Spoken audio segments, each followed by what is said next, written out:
अब पाकिस्तानी आर्मी परेशान, करें तो क्या करें, भारतीय जासूस हमारी आर्मी में बैठा हुआ है। और इनकी मुलाकात होनी थी कराची में, इनायत मसीह की और रविंद्र कौशिक की कहें या नबी अहमद साकिर की कहें, इनकी मुलाकात होनी थी कराची में। वहाँ पर ये डॉक्यूमेंट्स का आदान प्रदान हुआ था, उधर से कुछ जानकारियाँ लेकर के आनी थी इनायत मसीह। अब पाकिस्तानी आर्मी कहती है ठीक है, आप रविंद्र कौशिक से मिलेंगे, इसमें कोई फेरबदल नहीं है, आप जाएंगे नबी अहमद साकिर से आप मिलेंगे, ये डॉक्यूमेंट्स उनको देंगे, लेकिन हमारी प्लानिंग के अनुसार। अब इनायत मसीह के पास कोई और चारा था भी नहीं, इनको कराची ले जाया जाता है इनायत मसीह को, और सुबह के समय ये मुलाकात होनी थी कराची के जिन्ना स्टेडियम में, जिन्ना पार्क में। तो सुबह का वक्त पाकिस्तानी आर्मी के लोग इनायत मसीह को पार्क में ले जाते हैं और चारों तरफ जाल बैठा करके बैठ जाते हैं। उधर से नबी अहमद साकिर उर्फ रविंद्र कौशिक भी आते हैं, दोनों एक बेंच पर बैठते हैं। जिस तरह से सुबह टहलते घूमते फिरते आपने देखा होगा पार्क में, लॉन में, जब सुबह लोग घूमने आते हैं तो थोड़ा घूमने फिरने के बाद बैठ जाते हैं, मतलब किसी प्रकार की कोई टेंशन नहीं होती दिमाग के ऊपर, शरीर के ऊपर, या मतलब एकदम रिलैक्स मूड में होते हैं लोग। तो उसी तरह से इनको भी उसी हालत में वहाँ पर छोड़ा जाता है। तो घूमने फिरने के बाद बातचीत होती रहती हैं, एक बेंच पर बैठ जाते हैं। बेंच पर बैठने के बाद इनायत मसीह वो डॉक्यूमेंट्स निकाल करके नबी अहमद साकिर उर्फ रविंद्र कौशिक को देता है। जैसे ही डॉक्यूमेंट्स नबी अहमद साकिर के हाथ में गए, पाकिस्तानी आर्मी ने तुरंत उनको गिरफ्तार कर लिया और अब होता है जुल्म सितम का दौर शुरू। आपको पता होगा पाकिस्तानी आर्मी, भारत के जासूस हों या भारत के सैनिक हों, सिपाही हों, चाहे वो एयरफोर्स के हों, चाहे नेवी के हों, चाहे फिर वो आर्मी के हों, कितना जुल्म उनके ऊपर करती है, ये आप जहाँ तक सोच सकते हैं उससे कई गुना ज़्यादा होता है। अब चूँकि उन्होंने एक अफसर की बेटी से शादी की थी, अब उनकी पत्नी को इसके बात का पता लगा कि वो नबी अहमद साकिर नहीं, भारतीय जासूस रविंद्र कौशिक है। अब उसके ऊपर भी, उस परिवार के ऊपर भी पाकिस्तानी आर्मी का ये कहें जुल्म शुरू हो गए थे, क्योंकि क्या क्या जानकारियाँ यहाँ से गई हैं ये तो खुद अंदाज़ा लगा सकते हैं। तो उनके साथ ही बहुत जुल्म सितम हुआ और उनकी बेटी, अफसर की बेटी, या कहें कि रविंद्र कौशिक, अब यहाँ से रविंद्र कौशिक, नबी अहमद साकिर का रोल ख़त्म और रविंद्र कौशिक का रोल फिर से चालू हो जाता है, इसलिए मैं रविंद्र कौशिक का नाम लूँगा। रविंद्र कौशिक की पत्नी अमानत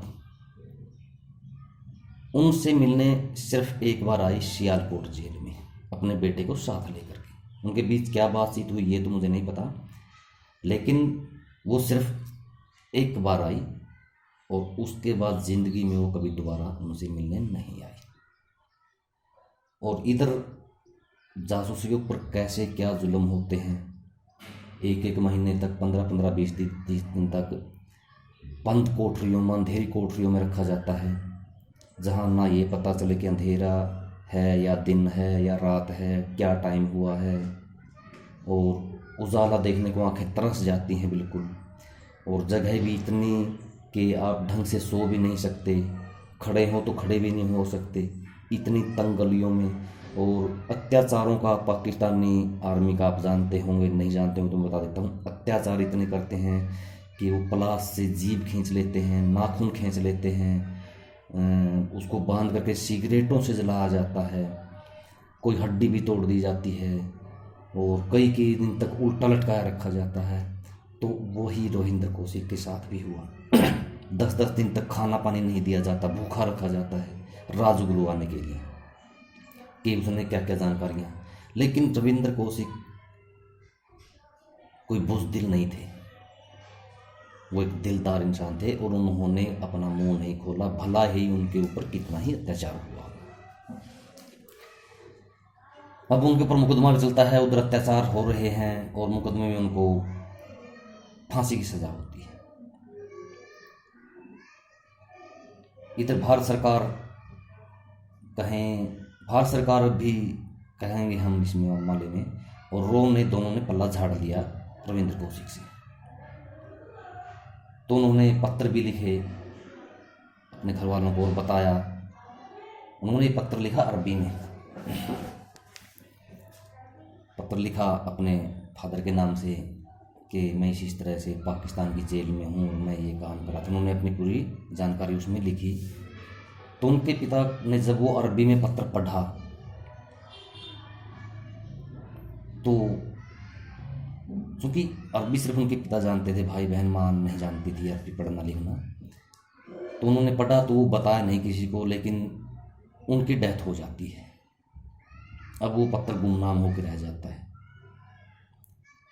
उनके फादर की डेथ हो जाती है। तो इधर 2 जासूस और पकड़े गए थे पाकिस्तान में भारत के। एक का नाम था करामत राही और एक गोपाल दास और करामत राही नाम के 2 जासूस। हालांकि वो रिहा हो गए थे, कुछ दिन रहे थे, रिहा हो गए थे वो। और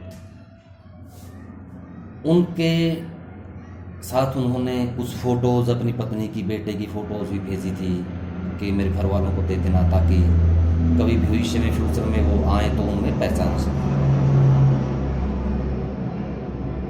रविंद्र कौशिक उन जितने भाग्यशाली नहीं निकले कि वो छूट जाए जेल से या पाकिस्तान से। उधर उनकी हालत बहुत ख़राब होती जाती है रविंद्र कौशिक की, क्योंकि अत्याचार, जुल्म इतने, और बिना खाना पानी,